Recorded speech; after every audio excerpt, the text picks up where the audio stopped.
Hi, guys. My name is Regan Pals. I'm a freshman at Waukee,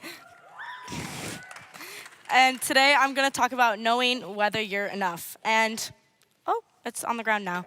And as a high schooler, I think we're all very aware of insecurities and stuff that can kind of make you feel a little rough. And so today I'm going to take my verse to Romans 12:2, which says, "Don't copy the behaviors and customs of this world, but let God transform you into a new person by changing the way you think. Then you will learn to know God's will for you, which is good, pleasing, and perfect." And so I'll get more into that, but for now I'm just going to talk about me. And so I grew up and I was always kind of a tomboy, and I still am, and it may not look like it now, but I like anything sports. So baseball, football, basketball, golf, soccer, anything that I can sit down and be competitive at, I love it. And that was kind of hard because when I grew up, I didn't really want to go off in the field and play with flower crowns and gymnastics. I really wanted to go play football or basketball or something where I could be competitive. And that was different than other girls in my grade, and it still is. And so I grew up Christian, and so I knew that God made me this way, and He made other people this way. But every time He did it, He never made mistakes. And so knowing that God made me this way, but He made me to feel different, really kind of sucked because it made me feel like an outcast. And so I always wanted to change myself and make myself a little bit different. And so that made me think of Play-Doh.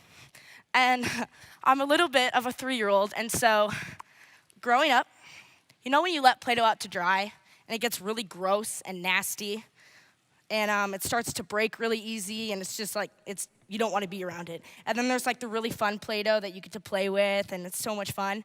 That's kind of how you can think of a person. So growing up, we're all on our phones. We see the people on Instagram or the people at school, and they're so perfect and they're so cool, and you just want to be exactly like them because they fit in, and they must feel so good about themselves. So you slowly start to mold yourself into this different person, and you set it out to dry because that's who you want to be. You want to always stay that way, and it gets really gross and nasty, and it breaks so easily, and it's so fragile. And that's kind of who you are. You start to become this fragile, shallow version of yourself, and ultimately while you're doing that, you're just drifting from God. And that's when you start to conform to the world's will more than God's will, which is not at all what you want to happen. If you think about it, you can go back to Genesis and Exodus and the Old Testament, and it tells you that God has a path for you. He's laid out this road, and then eventually you start to kind of drift off it. And I like English, so here's another analogy. If you think about you're on this really busy bike track or a marathon for any of you runners. So you've got all these people starting off, and you're all really close together. And you just kind of go down this road, and you drift, and you drift, and it's really hard to kind of get moving and get your rhythm. And then that's like kind of the world's will. And then you've got God's will, and it's just nice, simple, beautiful path. There's no really deep hills or sharp turns, and you can just kind of glide. And you're at your own pace, and you're setting it how you want.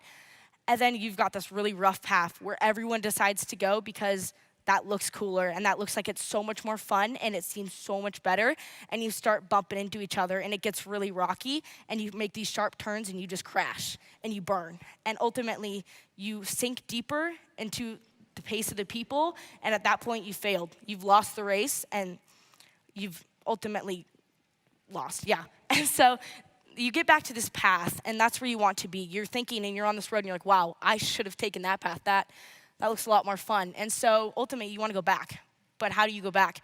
And you go back by taking it to the Bible.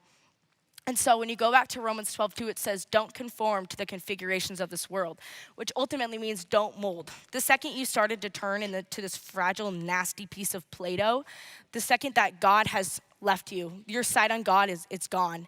And so you need to go back to the roots, back where you grew up, back to that little fresh mold that is so fun to be around, and it's so fun to play with, and you need to not mold. And so I learned the hard way that once you learn into this like nasty piece of Play-Doh, no matter how much water you put on it or lotion to try to get it back to the fun Play-Doh, it doesn't work because at that point you're too fixed and you're too messed up. And so that's when you have to let God in.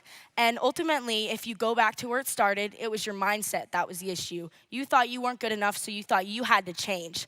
And so once you let God transform your mind back into the person you once were, you start to not only see yourself differently, but you start to see others differently. So you see how God made everyone individually, and that doesn't make you less than, and that doesn't make you worse of a person, it just makes you yourself. And that's when you know God's good, pleasing, and perfect will. So it says in the Bible that, again, God has a path for you. And so if you start off on that path, yes, you're gonna have little road bumps and little pebbles that are in your way because, as Abby said, life is not easy, and I'm not here to tell you it's easy because we all know it's not. And so once you finally hit that path and you start cruising, there's gonna be roadblocks, but eventually it's so easy to step over them when you've got this little hand helping you over instead of tons of people at your sides telling you what to do and what to think and who to be and how to act. You've got one greater power just helping you over, and it's so much easier in the end. And so if you go back to my original question, that says, am I enough? And I can tell you right now that you're more than enough because you were created in God's image. You were created not only to be loved, but to love others. 1 John 4:19 says, you love because I first loved you. And it's really hard to love people if you don't love yourself. And so once you get to love yourself and you turn into the really fun, malleable Play-Doh, and you start to get rid of the nasty part of you that no one wants to be around because ultimately you're just a carbon copy. And there's just lines of people who are just like you. That's when you start to realize, okay, yeah, I'm gonna take the path less traveled and I'm gonna cruise. I'm gonna ride and I'm just gonna figure it out on my with God, because on your own, you're just crashing and you're burning over and over again, and ultimately it's gonna be a lot harder in the long run. And so, yeah, you're more than enough, and I know it's not gonna feel like it. I mean, we all have rough days that turn into weeks and months, but I grew up out of it. I mean, that 5-year-old kid back there who was fishing with her pond, or fishing with her little bass, is still fishing out in her pond every day, but it's so much easier now than it was when I was little. And so, now that I've kind of gotten the mindset that, yep, God's made me this way, and I'm ready for the new challenges, and I know it's not going to be easy, but that his will for me is so nicely planned out that no matter what happens, I'm going to be okay. And I'm going to get through it, and I'm going to live, and I'm going to survive. And that, if you think about it, and this whole timeline God set out for you, you've got, this is a blink of an eye. It's shorter than the snap. And so really, your little problems that seem so big and you're so bumpy on that road are nothing because God's just going to lift you over it and ultimately put you up into heaven with the big man. And I think the big man's pretty cool. So yeah, that's what I was here to talk about today. So that's, yeah.